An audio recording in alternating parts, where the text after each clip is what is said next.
La doctrine. Il n'y a pas la divergence. La doctrine, c'est le mot d'ordre. 2 Pierre chapitre 3 verset 1er. C'est le commandement. C'est le mot d'ordre. 2 Timothée 2:5. Ce sont les règles imposées. Ce qui est écrit dans la Bible, pour nous aujourd'hui, ce ne sont plus les opinions. C'est la doctrine. Exemple. Il menait à prêcher que la résurrection a eu déjà né. Paul ne peut pas dire que marchons ensemble. Il a livré, il menait. Parce qu'il a touché la doctrine. La doctrine, c'est l'ensemble des enseignements. Cela veut dire quoi? Quand Dieu rachète Israël en Égypte, il l'amène dans Sinaï. Dans Sinaï, Dieu doit instituer le culte. La façon de s'habiller, de manger, de se marier, tout ça fait partie de la doctrine. Alors aujourd'hui, tout ce que les apôtres ont prêché, ce ne sont plus les opinions, c'est la doctrine. Pour nous aujourd'hui, les avis ou les opinions, c'est quoi? Ce qui n'est pas écrit. Exemple. On place la chaise devant pour le prédicateur. Les autres placent derrière. Vous n'allez pas discuter sur ça. Mais les commandements que les femmes n'enseignent pas. Si un frère prêche que les femmes enseignent, je ne peux pas marcher avec lui. Nous ne prêchons pas la même chose. Tenue de la femme. Le frère Paul a prêché ça. Il dit, quand les femmes prient, qu'elle se voile la tête. Ce n'est pas la vie. C'est les commandements. Maintenant, si quelqu'un veut être le frère de Paul, qui est dans son église, que les femmes se voilent. Je dis la doctrine, ce n'est pas ce que vous comprenez. La doctrine règle les choses de tout le temps. Le vêtement d'aujourd'hui, le vêtement de demain. Vous n'allez pas me dire que dans la Bible on n'a pas demandé à la femme, on a interdit à la femme de porter le toni. Mais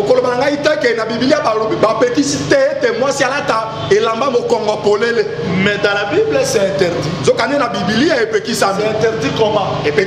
Quand Paul parlait sur la pudeur, la modestie, la décence, ce n'est pas donné. Prendre les commandements. Cela veut dire tout vêtement qui ne répond pas à la pudeur, ça tombe à la doctrine. Comme les pantalons, c'est un vêtement sexy chez la femme. Ça dessine le corps de la femme. Voilà pourquoi les autres femmes, quand elles portent les pantalons, elles mettent quelque chose là-bas. Vous cachez quoi? Laissez comme ça. Parce que quelque part, la pudeur est touchée. Ne pas sur les mots. Mais vous devez comprendre la pensée. que les femmes soient vêtues d'une manière décente. Moi si alata na lolenge ya elambo ekita pudeur na bosoni et modestie. La femme doit être réservée. Et moi si abatelami. Parce que le maître a dit, si un homme regarde la femme, et la convoite, il a commis l'adultère. On ne dit pas si une femme regarde un homme. Parce que le corps de l'homme se diffère de celui de la femme. Le corps de la femme peut attirer et séduire plus. Maintenant que la femme soit vêtue d'une manière décente. Parce que autrefois, l'or n'était pas interdit. Mais nous avons vu dans Genèse 37, quand Jacob voulait adorer, il a demandé à son église d'apporter les dieux étrangers. Ils ont donné les pandas d'oreilles. Comment les bijoux, ça devient les dieux étrangers. Et quand Moïse prenait du temps là-bas dans le ciel, Aaron a demandé aux enfants d'Israël de leur donner les ornements pour faire le veau d'or. Et le veau d'or, c'était l'explication de ces ornements. Quand Moïse est descendu, il a prononcé les sinistres paroles. La Bible dit, Israël était dans le deuil. Personne n'a mis ses ornements. Ça veut dire que les bijoux deviennent maintenant les dieux étrangers. Et Dieu dit, parce que les filles de Sion sont devenues orgueilleuses. Voilà comment est-ce que les bijoux deviennent quelque chose qui est interdit dans la Bible. Voilà pourquoi Frère Paul dit, que les femmes ne mettent pas ça. Là, il y a, si les gens veulent interpréter, ils ont interprété. Mais nous voulons rester fidèles aux écrits de Paul. C'est trop dur. Comme un il faudra que la lignée continue. Nous gardons les enseignements tels qu'il a prêché. Si Paul ira en enfer, nous irons avec lui. Il n'ira pas. Je vais demander à Jésus de me changer le paradigme. Parce que Dieu ne peut pas se contredire. Bien aimé les avis. Nous respectons le commandement de sa porte. C'est trop dur. Jésus-Christ, c'est la totalité de la parole. C'est l'agneau dans sa totalité. Vous êtes sorti en Égypte comment? Si vous n'avez pas mangé l'agneau dans la totalité. Ça c'est quelle doctrine? C'est la doctrine de Balaam. C'est la doctrine de Jézabel. Oui. Il y aura la partie d'Israël qui ne va pas pouvoir. Le prêtre de l'alliance. L'arc-en-ciel. Pas. Parce que Frère Paul dit que tout Israël sera sauvé. J'ai dit tout Israël qui sera sauvé, ce n'est pas la totalité comme ça. C'est quiconque croira.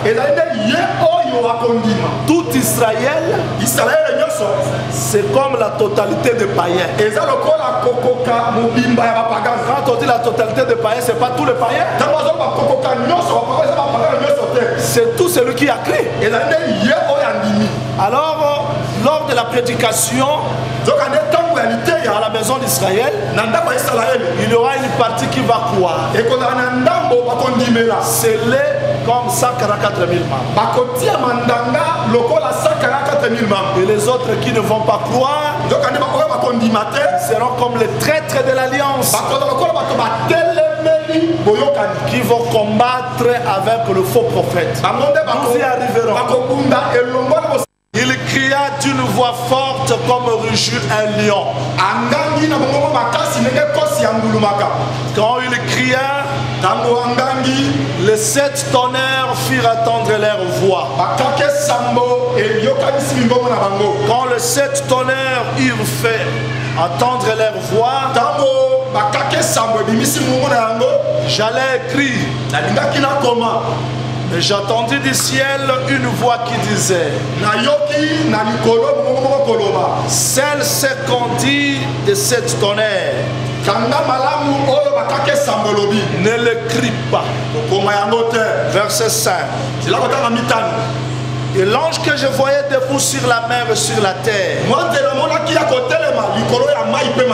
leva sa main droite vers le ciel et jura par celui qui vit au siècle des siècles, qui a créé le ciel et ce qui s'y trouve, la terre ce qui s'y trouve, et la mer ce qui s'y trouve. Il n'y aurait plus de délai.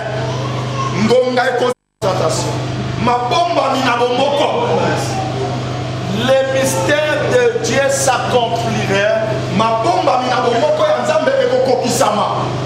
comme il a annoncé à ses serviteurs le prophète.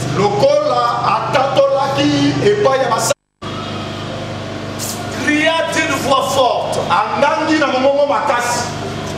Les cris de l'ange, c'était le rugissement de lion. L'ange cria d'une voix forte. Et c'était le rugissement de lion. Quand le lion a rugi, retenez ça bien, retenez bien le texte.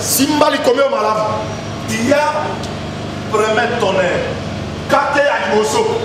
deuxième tonnerre, troisième tonnerre, quatrième tonnerre, cinquième tonnerre, sixième tonnerre, septième tonnerre. Le prophète Jean dit, les 7 tonnerres firent entendre leur voix. Cela veut dire qu'à chaque tonnerre il y avait la voix.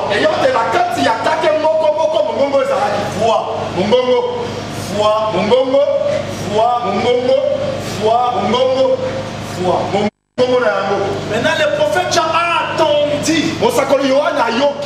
les voix de 7 tonnerres.